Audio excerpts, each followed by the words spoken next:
నాన్నగారైతే ఆయన వేసిన 2 అడుగులకు తోడు మీ జగన్ మరో 2 అడుగులు ముందుకు వేసింది ఈ 58 నెలల కాలంలోనే అని చెప్పి కూడా సగర్వంగా సవినయంగా తెలియజేస్తా ఉన్నా. పులివెందులలో ఏముంది అని ఒకప్పుడు అడిగితే పులివెందులలో ఏమీ లేదు చెప్పండి అని చెప్పి ఇవాళ తిరిగి అడిగే స్థాయికి ఈ పట్టణాన్ని మన నియోజకవర్గాన్ని మార్చుకుంటూ ప్రతి అడుగు వేశాము. రాబోయే రోజుల్లో ప్రతి అడుగు వేస్తాము కూడా.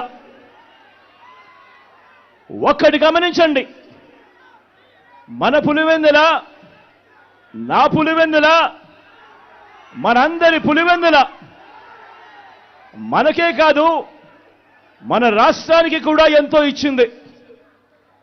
టీడీపీ మాఫియా 4 దశాబ్దాల దుర్మార్గాలను ఎదిరించి నిలబడే ధైర్యాన్ని, మాట ఇస్తే మడప తిప్పరన్న నమ్మకాన్ని,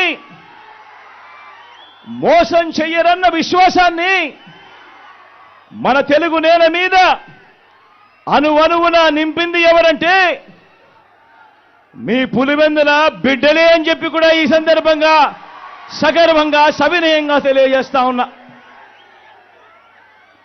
కాబట్టే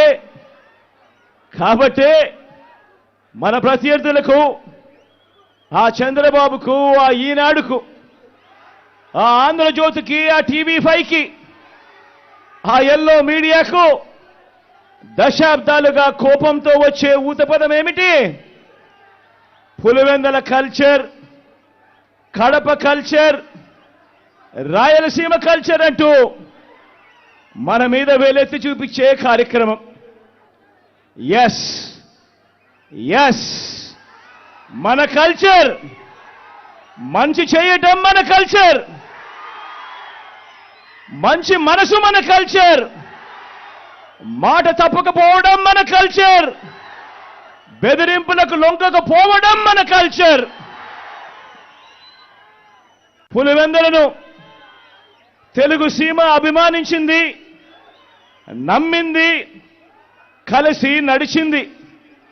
ఇలా రాష్ట్రంలో ప్రతి ఒక్క గ్రామంలోనూ ఈ పులివెందుల, మన కడప, మన రాయలసీమ మంచితనం, మాటకు నిలబడే గుండె ధైర్యం అర్థమయ్యింది. కాబట్టే ఓ వైఎస్ఆర్, ఓ జగన్ను ప్రతి మారుమూల గ్రామంలో కూడా అభిమానించే వాళ్ళు ఈరోజు ప్రతి గ్రామంలోనూ కోట్ల మంది ఈరోజు కనిపిస్తా ఉన్నారు.